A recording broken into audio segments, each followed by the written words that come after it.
UP board class 11th में पढ़ने वाले सभी स्टूडेंट्स, आप सभी का स्वागत है हमारे YouTube channel pal my knowledge to you में। अगर आपने चैनल को अभी तक सब्सक्राइब नहीं किया तो ज़रूर करें और साथ ही बेल आइकन को भी प्रेस करें सो दैट आपको हमारे नए वीडियोस की नोटिफिकेशन सबसे पहले मिले। तो इस वीडियो में आप देख रहे हैं हिंदी संस्कृत खंड संस्कृत दिग्दर्शिका का तीसरा पाठ सदाचारोपदेशः अर्थात सदाचार के उपदेश। और ये इस पार्ट के दूसरे पार्ट है। अगर आपने पहला पार्ट नहीं देखा तो आप देख सकते हैं हमारे चैनल के प्लेलिस्ट से। सो चलिए शुरू करते हैं 5वें श्लोक से। ये नास्तिका निष्क्रियाश्च गुरु शास्त्रातिलंघिनः अधर्मज्ञा दुराचारास्ते भवन्ति गतायुषः। देखिए, सबसे पहले कठिन शब्दों के अर्थ को देख लेते हैं। ये अर्थात जो, नास्तिक अर्थात नास्तिक, आस्तिक और नास्तिक, ये शब्द तो आपने सुना ही होगा। आस्तिक होता है वो जो ईश्वर में विश्वास रखते हैं और नास्तिक वो होते हैं जो ईश्वर में विश्वास नहीं रखते हैं। ठीक है, तो जो नास्तिक होते हैं, जो ईश्वर में विश्वास नहीं करने वाले होते हैं, ईश्वर को नहीं मानने वाले होते हैं। और निष्क्रियाश्च, च प्लस निष्क्रियाः, च का अर्थ होता है और, निष्क्रियाः का अर्थ होता है निष्क्रिया, जो क्रिया नहीं करती, क्रिया अर्थात कर्म, जो काम नहीं करते हैं, अर्थात आलसी लोग, जो आलसी लोग बिल्कुल भी काम नहीं करते हैं। ठीक है, तो निष्क्रिया का अर्थ हम आलसी भी कह सकते हैं। गुरु शास्त्रातिलंघिनः, देखिए गुरु और शास्त्र के वचनों का उल्लंघन करने वाले, गुरु और शास्त्र के वचनों का उल्लंघन करने वाले। और अधर्मज्ञा, जो धर्म को नहीं मानने वाले होते हैं। दुराचारास्ते, दुराचाराः प्लस ते, ते अर्थात वे और दुराचाराः अर्थात दुराचारी, जो अच्छे आचरण नहीं करने वाले होते हैं। और भवंती अर्थात होते हैं गतायुषः, अर्थात अल्प आयु वाले, कम आयु वाले। आयुषः, इसका अर्थ देखिए, गतः प्लस आयुषः, आयुषः अर्थात आयु वाले और गत अर्थात कम आयु वाले, अल्प आयु वाले। ठीक है, एक बार इसकी व्याख्या देख लेते हैं तो आपको समझ में आ जाएगा। तो जो नास्तिक होते हैं अर्थात ईश्वर को न मानने वाले, निष्क्रियाः अर्थात आलसी लोग, गुरु और शास्त्र के वचनों का उल्लंघन करने वाले, गुरु के वचन को नहीं मानते हैं और शास्त्र में लिखे गए वचनों का उल्लंघन करने वाले, अधर्मज्ञा, जो धर्महीन होते हैं, धर्म को नहीं मानने वाले होते हैं। और जो दुराचारी होते हैं वे ते भवन्ति गतायुषः, वे अल्प आयु वाले होते हैं। आपको समझ में आया कौन अल्प आयु वाले होते हैं, कम आयु किनकी होती है? जो नास्तिक होते हैं, जो आलसी होते हैं, जो गुरु और शास्त्र के वचनों का उल्लंघन करने वाले होते हैं, जो धर्म विहीन होते हैं, जो धर्म को नहीं मानने वाले होते हैं, जो दुराचारी होते हैं, उनकी आयु कम होती है, वे अल्प आयु वाले होते हैं। तो आप इसी तरह से लिखेंगे, जो नास्तिक या ईश्वर को न मानने वाले, आलसी, गुरु और शास्त्र के वचनों का उल्लंघन करने वाले, धर्म विहीन या धर्म को न मानने वाले, दुराचारी होते हैं, वे अल्प आयु वाले होते हैं। यही आप इसकी अर्थ लिखेंगे, इसकी व्याख्या लिखेंगे। चलिए आगे देखते हैं 6ठे श्लोक को। ब्राह्मे मुहूर्ते बुद्धेत धर्मार्थौ चानुचिंतयेत उत्थायाचम्य तिष्ठेत पूर्वां संध्यां कृतांजलि। देखिए, ब्राह्मे मुहूर्ते अर्थात सूर्योदय से पहले या सूर्योदय से 1 घंटे पहले का जो समय होता है वो होता है ब्राह्म मुहूर्त। बुद्धेत अर्थात जाग जाना चाहिए। धर्मार्थो, धर्म प्लस अर्थो अर्थात धर्म और अर्थ अर्थात धन होता है, तो धर्म और अर्थ।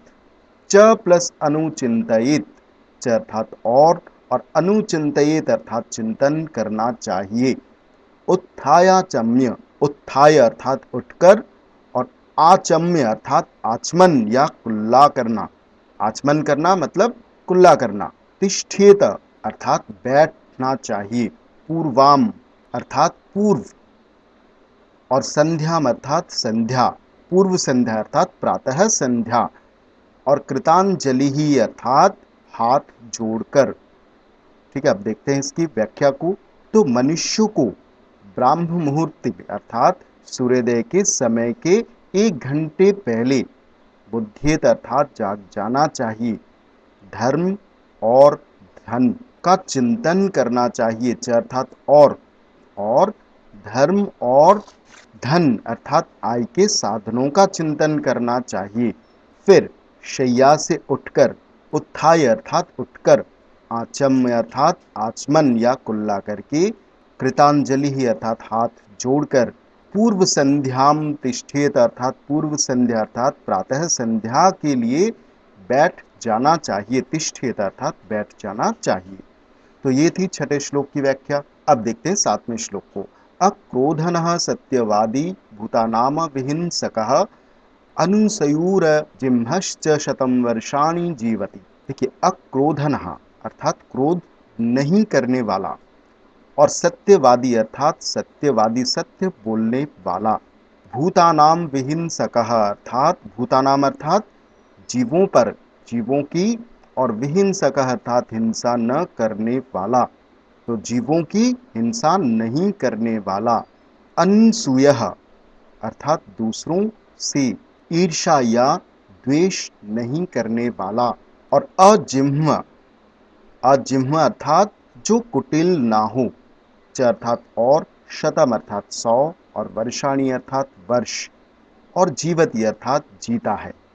देखते हैं व्याख्या को। तो देखिए, क्रोध न करने वाला, सत्यवादी अर्थात सत्य बोलने वाला, जीवों की हिंसा न करने वाला, दूसरों से ईर्ष्या न करने वाला, द्वेष न करने वाला, अनसूयः अर्थात दूसरों से ईर्ष्या नहीं करने वाला या द्वेष नहीं करने वाला। और अजिम्भस्य, अजिम्भ प्लस च, अजिम्भ अर्थात कुटिलता से रहित, च अर्थात और कुटिलता से रहित व्यक्ति शतम वर्षाणी अर्थात 100 वर्ष तक जीता है, जीवित रहता है, अर्थात उसकी आयु दीर्घायु होती है। आगे देखते हैं 8वें श्लोक को।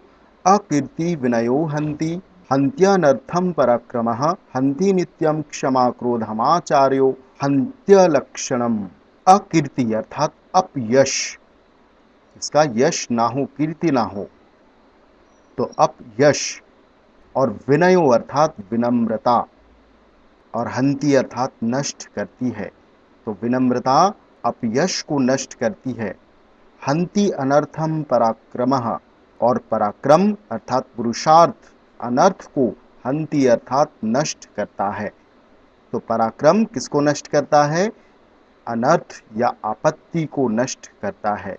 हंति नित्यम क्षमा, और क्षमाशील, जो क्षमा करने वाले व्यक्ति होते हैं वो क्षमाशीलता नित्यम अर्थात सदा, हंति अर्थात नष्ट करती है। किसे? क्रोधम अर्थात क्रोध को नष्ट करती है। क्या? क्षमा, क्षमाशीलता सदा क्रोध को नष्ट करती है। आचारो हंत्य लक्षणम, और आचार अर्थात सदाचरण, हंति अलक्षणम, अलक्षणम अर्थात अशुभ, जिसके लक्षण अच्छे ना हो अर्थात अशुभ। तो अच्छे आचरण समस्त अशुभ लक्षणों को नष्ट कर देता है। हंति अर्थात नष्ट कर देता है। तो इसका संधि विच्छेद भी देख लीजिए। हंति प्लस अलक्षणम, क्रोधम प्लस आचारो, हंति प्लस अनर्थम। तो ये थी 8वें श्लोक की व्याख्या। होप आपको ये दूसरा पार्ट बहुत अच्छे से समझ आया होगा। वीडियो अगर आपको अच्छा लगा तो वीडियो को आप लाइक, कमेंट एंड शेयर करें। सो मिलते हैं अगले वीडियो में। Thank you.